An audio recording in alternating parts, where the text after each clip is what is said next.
We have a lot of news to discuss today, and we're going to take a trip down to Latin America and look at some opportunities in emerging markets. Before we get into that today, please hit that like button, subscribe to our channel. Nothing Kevin or I say is financial advice. We are not financial advisors. We're a few guys who love following the markets, but please do your own research before making any buys or sells. Kevin, we've got a decent amount of news to touch on before we get into our main segment today. I want to talk first about some Canadian rate hikes. Out of nowhere this morning, Bank of Canada increased interest rates to 4.75%. They had not raised since January. So this was a very surprise move. I love when, the data I saw showed that about 1 in 5 economists in Canada expected a rate hike. The other 4 out of 5, so 80%, didn't think there's going to be a hike. So I love a shock move like this. Me too. I love the contrarian move. I think it's something that we need the Fed to do here in the U.S. because everyone is expecting a skip or for them to stop raising rates altogether. We'll talk about that in a second. But I would love if we came into the next FOMC and, current rate hike probabilities. Last I checked, we're at about the same number, like same percentage as what Canada saw happen. Right now we are seeing 70% chance of a pause, 30% chance of 25 basis points. So I would love to see a surprise move by the Fed. How about you? Oh yeah, I would love to see a 50 basis point hike right now. 50, not 25, 50, but not 25. I'll be double contrarian here. But 25 basis points would be really nice because, again, it would shut a lot of people up. I think a lot of people are extremely overly bullish, and we're still seeing it in the markets, right? We're kind of plateauing in a lot of these indices. NASDAQ finally taking a little bit of a leg down today. I'm very happy to see, we're not putting 200 plus more on the board, but we'll take 200 away from it. And I think people are overestimating how they're going to do this skip. Again, it's always good when, the market kind of outsmarts everyone that's pricing everything in. So if that happens here in the U.S., I would not be surprised and I would not be upset one bit. I was listening to Bloomberg this morning, and a gentleman who was a guest on there who works at an investment firm. He was telling this lovely fairy tale where he's under the belief that the Fed is done raising altogether due to the fact that he's expecting the next inflation reading to come out and show that it is 4% or lower. To which I say, whatever you are smoking, just pass some to your boy over here. Because if you really think, after all the data we've seen over the past weeks and months, that inflation is magically going below 4% now, I think you are crazy. I think you're absolutely crazy. And I think that the Fed has told us they're data dependent. Now, if a bad inflation reading comes out and they still skip, that tells me that they're not data dependent, that they're just kind of winging it. That was a wild thing to hear. And I was like, you get paid how much money to give advice and to be on TV and to spout this stuff off? That's pretty crazy. To each their own. Do your thing. But I think that I would love to see a shock to the market like what Canada just did. I think we need it. I think markets need to be humbled. You mentioned that the NASDAQ was down. It's down 204 on the day right now. It's recovering a little bit. We see crypto has taken a bit of a dip back down after yesterday's pump up. I think yesterday's move to the upside was more of it was almost like a spite move to the upside. Like retail was the crypto crowd was buying just out of spite to Gary Gensler. And that just gave, some of the bigger holders a chance to sell at a higher price. So we've seen Bitcoin, go back down. It hit 27.2, just like you called yesterday. Kudos there. It's back down to 26.4. ETH crossed 1900. It's back to 1850. So we've seen a leg down. Alts are getting beat up pretty good. I do want to take a look at some point at USDT and see what it has done because Bitcoin dominance is down. Alts are down way more. We see Doge sub 7 cents. Link under $6, Matic under 80 cents. That bet of ours is going to come down to the wire. I think. Yes, it is. it's getting close, man. For a while there, it was I don't know, it's at 156. Maybe I just lost $100, but I'm no, we're going to trust the TA. And here we are. It can go either way right now. The long way to go still. We got a long road ahead to get to the end of that bet. Another piece of news that I thought was interesting, and this has impacted Tesla's stock price today. Yesterday it was announced that the Model 3 now qualifies for the full $7,500 EV tax credit here in the U.S. For a while there, it did not. It qualified for part of it, and that's been a big that tax credit has been a big deal for a lot of people. We see some of these higher priced electric vehicles like the Ford Lightning, with how expensive it is, not fully qualifying for it. I think that could impact sales. But now, this move for Tesla is going to be big for the demand of the Model 3 as people look for ways to save money when buying an EV vehicle. So the price of Tesla today, it's one of the few that is outperforming still. Currently up about 450 on the day, 2% increase, which is pretty nice. It was up even more, currently about 225 and 60 cents a share. It was almost it was over 230 earlier. So everything started the day up, and we've seen a consistent pullback. And I think that's going to continue to be the case as we move through the rest of the week. Yeah, 100%. Only thing I would like to add is just going back to crypto is Binance, U.S., there was a court order to freeze their assets. And also we saw that the SEC is there's a summons out for CZ to testify before a judge, right? So there's two big things that definitely have impacted the price of BNB. BNB was at, I think, 275-ish yesterday. Today we saw it go down to about sub 260. So do I think that we're going to test some of that lower support around 223, maybe 213? It's likely. Will it hold? Well, I think that remains to be seen. But again, we're in a place right now where Bitcoin dominance is so high that the alts are just going to bleed whether Bitcoin goes up or down. And that means that alts are likely not going to see the alt run that we were being promised a few weeks ago. And that pretty much means that Bitcoin is not a magnet. Like 40K is not a magnet. So I think a lot of the fairy tales that we were telling ourselves should be put to sleep. And, this is what we're dealing with right now. So yeah, some crazy shit going on in crypto with Binance and Coinbase and the SEC. But at the end of the day, this is a game. We're just going to play it the right way. And it's definitely going to impact price. But trust the macro. I still have not taken any profits on shorts. I think there's still a lot more further to go, especially for Bitcoin. I don't think we're done quite yet on this move. Okay. And then on the U.S. side, the last piece of data we're going to talk about, 7 minutes ago, the consumer credit report came out. I have it pulled up in front of me. It looks like total outstanding consumer credit is at a new all-time high, 4.859 trillion. Absolutely fantastic. We love to see that. We did it. Revolving credit actually went down, which is a positive, but the non-revolving credit increased, and is why we are at a new all-time high. So interested to see. I believe we're over 1 trillion in credit card debt.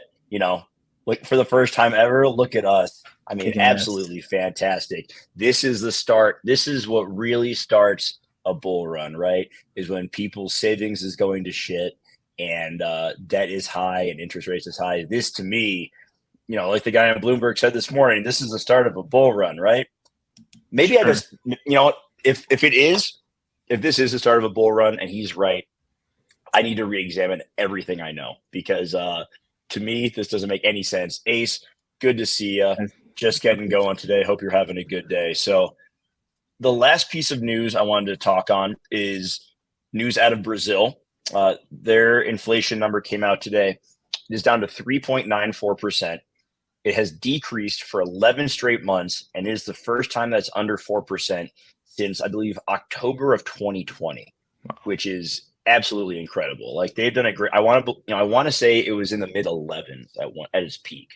11+% inflation down in Brazil. They've done a hell of a job of getting that number down. I know the president is now calling for interest rates to be decreased so that they can really focus on growth. And that segues exactly into our main topic for today, which is going to be the emerging markets in Latin America. So I guess I want to start, break this up in a few different ways. First off, if you are a passive investor, you don't want to be active in these markets, you just kind of want to set it and forget it, I think your best bet, and once again, in this segment, please know this is not financial advice. I'm not an expert in the Latin markets, but I've done my research, and I think I have a few good things I want to discuss. Your best bet, if you want to be passive, is most likely ETFs. And you have some options. You have like the broader Latin America ETFs. And I'll give you the tickers for some of these. FLLA is one of them, and FLN. Franklin Templeton has some really strong ETFs in the Latin markets. So if you just want to look at Latin America broadly, check out those ones. If you want to get a little bit deeper into individual countries in Latin America, I'll go through the four like major countries I want to talk about are going to be Chile, Mexico, Colombia a little bit, Brazil, and then we can discuss Argentina. I couldn't find a really good like high rated Argentina ETF, so I didn't include it in this part of it. Yeah. But for Chile, look at the ticker ECH. For Mexico, EWW. For Colombia, GXG. And for Brazil, EWZ. And I found that was the better of the two rated I found for Brazil. There's another one that looks at the smaller cap Brazil stocks. The one I mentioned, EWZ, looks at the large caps. So kind of depends on where you want to move your money there. I think the larger cap one is obviously going to be safer. You're probably going to see less downside risk. The small cap one, if you have a higher risk tolerance, there's likely a higher upside there as well. So just something to keep in mind. Yeah, definitely. It's you're kind of betting on the success of the country, right? And when you do some of those, especially the smaller caps. So if the country does, start making progress towards, more innovative ways, bringing people into the country to invest, obviously you're going to be rewarded handsomely, I would believe. But there's also, you just have to understand that South America specifically has a lot of political unrest. There's a lot of changing, factions going back and forth. And we've seen that play a huge part in some of these countries. So it's definitely always keep that in mind. It's, the political unrest, you might think the U.S. is pretty bad, but again, some of these other countries, it could get worse. So you always have to just be willing to adapt and also understand the risk tolerance when, we're talking about political parties that their main issue in these countries tend to be, economics, right? That's one thing that really affects a lot of pretty much every citizen in every country ever, but primarily down in South America. So that's just my 2 cents on that. Yeah. And, that is what makes it an emerging market, and the risk that's involved in it too is, are they going to have the right people in place for it to grow to its full potential? It really, to me, feels like Brazil is near the top of, I'm not going to say that's a safe investment, but it feels like they have a relatively high upside and their downside is not quite as high as some of the other countries. So I want to start with Mexico first. Mexico has really begun to lean into a lot of it's always been, tourism's always been big there. Manufacturing's been big there. But as more of the U.S. supply of manufacturing moves out of China, a good portion of it is moving into Mexico. And so some of the bigger areas to look at there are going to be electronics, metals, automobiles, and machinery. There's been a lot more emphasis on manufacturing closer to the U.S., so that's going to cut down on transportation costs as well for a lot of companies. So they're willing to maybe pay a little bit more for a good made in Mexico versus China if it means that it's going to be easier to transport it to them in the U.S. So that was the main thing I saw when it came to Mexico. Tourism is still going to be their biggest industry, but those other four areas I talked about were what I would be focusing on if I was looking at investing in Mexico. Yeah, and Mexico, if we're looking at people potentially, say you want to go to the full extent of investing in a nation and you want to move to Mexico or become a citizen of it, it's fairly easy. There's a lot of opportunities you can actually, take part of. Like if you happen to have a grandparent or a parent that was born in Mexico, you can get citizenship by descent. And I believe that the highest tax rate for individuals on income is 30%. So it's definitely lower than what it is in the U.S. and a lot of other countries. So if you want to enjoy, somewhat of a quiet life, it's a progressive tax system. So it's going to go up from the bottom to the top. So if you want to actually live somewhere where it's a little bit cheaper than the U.S. and, probably going to get a little bit more freedom. I know that health insurance in Mexico as well, that's pretty much pay to play. So if you have the money, you can pretty much get anything you want done. So there's a lot of benefits in investing yourself and living in these countries as well. So there's definitely opportunities there. And then again, once you're a citizen, you also have exposure to their stock market as well and investing in more opportunities as well. So definitely interesting stuff from Mexico. I think that it's going to be, you're starting to see a lot of expats, people in the United States who move down there and live there, especially when they're retiring. It's mainly people, I believe, like over 50 that retire down there.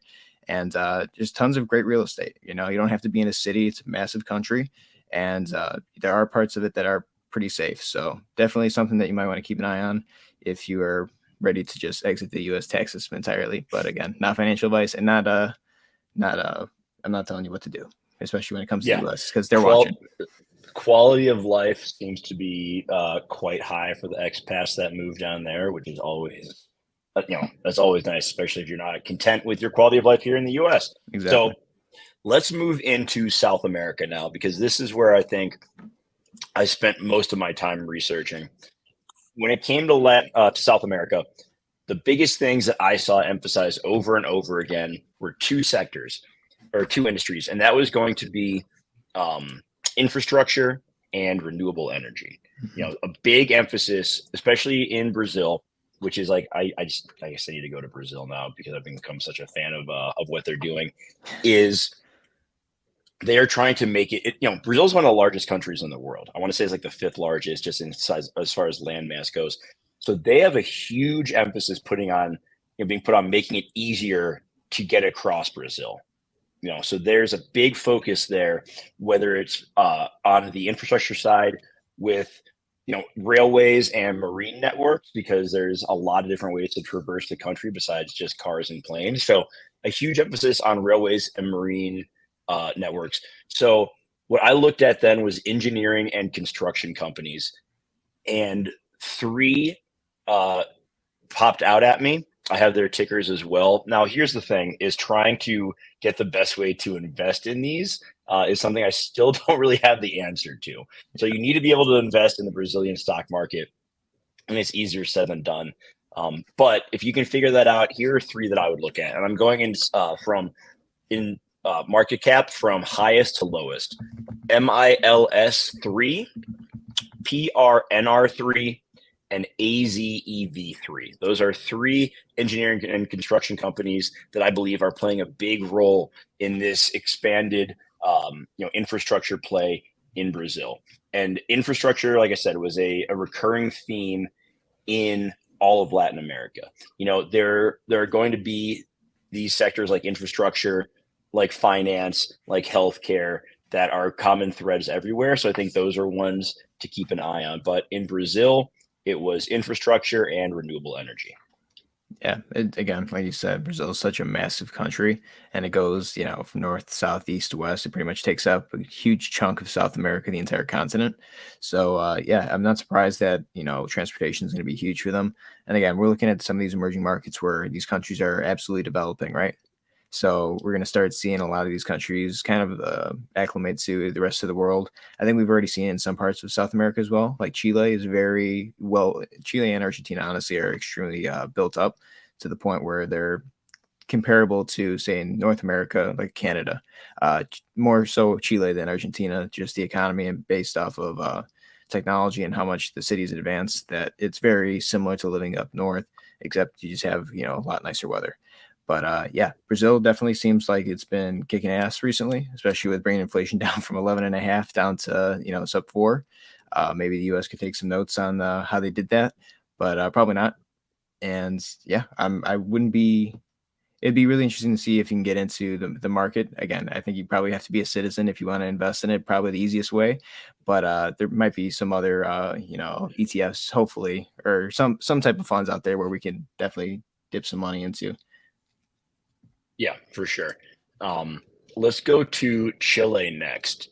Yeah. So Chile's like really, really getting big into renewable energy. I looked up and I found a list of about 8 of the largest renewable energy projects taking place in Latin America right now. The biggest one, and this is probably the easiest one for you to invest in if you're looking to do so, once again, not financial advice. The largest renewable energy project taking place in Latin America is in Chile. It is I'm going to butcher this. The H2 Magallanes. It's being run by a Chilean subsidiary of Total Energy. So Total Energy trades on the New York Stock Exchange. like I said, it is the largest renewable project ongoing in Latin America. The ticker symbol for that is TTE. It's a European-based company. It trades, like I said, on the New York Stock Exchange. So to me, that is one to keep an eye on. I have it up. I have the chart up right now. It looks like it peaked at around just over $90 a share back in 2008, and it's seen some run up since then. Into the mid 70s. Currently trades at $59 a share. I don't know if you want to do any TA on that one, Kevin, but I do think it's an interesting one to keep an eye on, as it is the easiest for Americans. From everything that I found, it is probably the easiest one for Americans to invest in if they want access to a renewable energy play in Latin America. What was the ticker? TTE? Yes. Cool. I'm just going to pull it up real Total quick. Energies. Interesting. Yeah, Chile is a really interesting country. Again, the bad thing about Chile is that it's pretty expensive now because they're such a developed country. It might also be harder when if we look at like passports, because they are becoming such a stable part of South America that it might be harder to get citizenship. I know they do have a pretty good deal right now where if you do become a citizen, you get the first 10 years pretty much income tax free, so you don't have to worry about paying it. But again, they also have the highest tax rate of all the South American countries for wealthy individuals. So definitely something to keep an eye on. Also, tons of political unrest that we saw recently in the past like 5-10 years, where there was tons of riots. So while it is for the most part it's really extremely safe country, there's definitely going to be some maybe some problems ahead. Again, if its country gets too big, usually they make a lot of mistakes, and maybe this is one that we have to see on the downside in the next 20-30 years. But for right now, Chile's looking like it's doing pretty well. This is the stock price on the monthly. It looks like it's putting in a bull flag or bear flag, so that's not necessarily the greatest thing to look at. You can see that it's coming down. Likely it's going to come down. If we look at the weekly is the one I'm always concerned about, because see, we got the bull cross here, and now it looks like it's coming down. We're testing right now on the 50 moving average. It looks like we're going to get oversold and we're going to catch it, and maybe we'll bounce up a little bit. But again, this looks pretty, this looks kind of sideways, but again, this doesn't look good to me. Let's see if we can pull up a channel real quick. Parallel channel. We'll just do. Does look like it's moving to the oversold on the weekly. Yeah, definitely. My main concern, though, still is obviously if there's a lot of American investors that are investing in it, obviously it's in the New York Stock Exchange. Maybe if we do see some negative price action in the U.S., we could see a bit of a dump. Do I think this thing is going to go to zero? Obviously not. We could see that it was a lot higher back in 2008, and then we can see what the financial crisis did to this. So we could see we're at the drop there was around 53%. So if we, again, let's say that we do get into a really extremely bad financial crisis, and then it's very similar to 2008, we do drop 50-something%, right? Let's go to the height of right here where we currently are. To where that would be roughly right around here, $28, $30. Maybe that's where it goes. I wouldn't be so sure. Again, these markets are a little bit different probably than the U.S. and how they trade, how much money is in them. Obviously, it's traded on New York Stock Exchange, so maybe it still follows the same trajectory. But I think natural energy is going to be extremely huge going forward. And we're also seeing like an energy crisis right now. Still, we're seeing that in Ukraine, Russia. So as we start seeing renewable energy, EV vehicles, all that stuff start to pick up, I think that this could potentially be a pretty good play in the next, again, long term, 10 to 15 years. Okay. Let's move into Argentina next. Really, once again, energy is the big one. And I did find another stock that you can invest on the New York Stock Exchange. Sociedad Anonima. I believe I pronounced that right. The ticker symbol is actually YPF.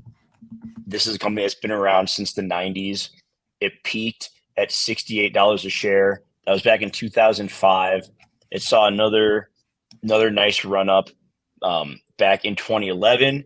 It then bottomed out between the COVID pandemic and August of 2022, and it's seen a bit of a recovery. It went as low as $2.60 a share, now to $12.48 a share. So it has rebounded nicely, but it is responsible for a lot of the energy that is it's a government-owned energy company in Argentina, publicly traded. And, we can, if you want to do TI in that, we can. We don't have to.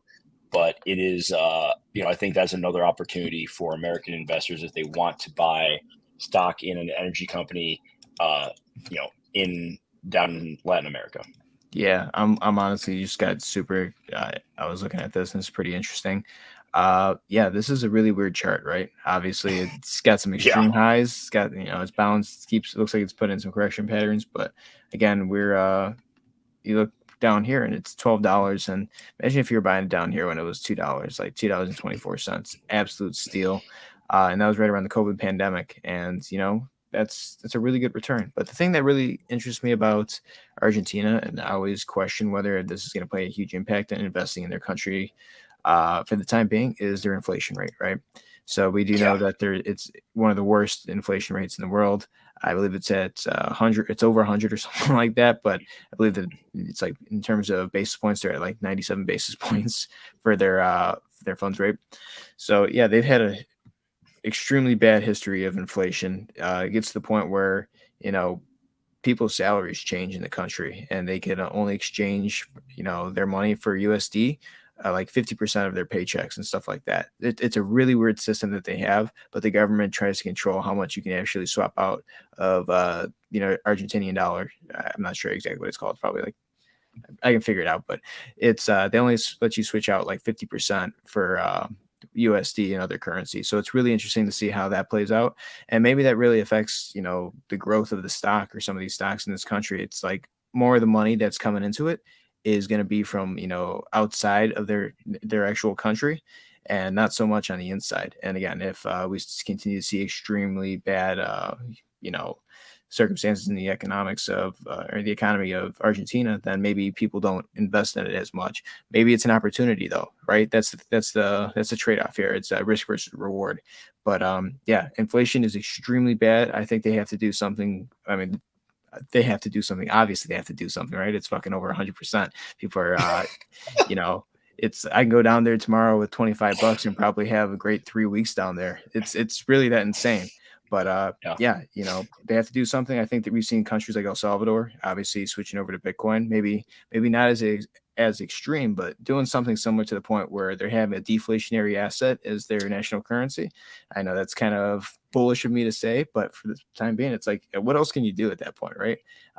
Again, there's the people who are wealthy in Argentina are extremely wealthy, and the people who are not are absolutely poor. So it's a huge class divide in that country. But again, if this is a play where you're going to bet on them in the long term, maybe getting ahead of the run is not a bad idea. Maybe don't over leverage yourself, but it's definitely something. For the love of God, like when I bring this stuff up, it's because we need to look. We need to zig when everyone else is zagging, right? And this is Is this a safe bet? Hell no. Is this a potential high upside play? I think so. I agree. So I think this is one of those things where everyone else is so focused on interest rates in the U.S. And granted, if things go tits up here in the States, emerging markets aren't going to magically outperform the U.S. market, right? Mm-hmm. But when things eventually stabilize here, emerging markets are going to have a huge opportunity, and it's just about placing bets that you're playing with money that you don't need to see anytime soon. Like, I'm not saying you should, for the love of God, don't take your mortgage and go put it into Latin America, please.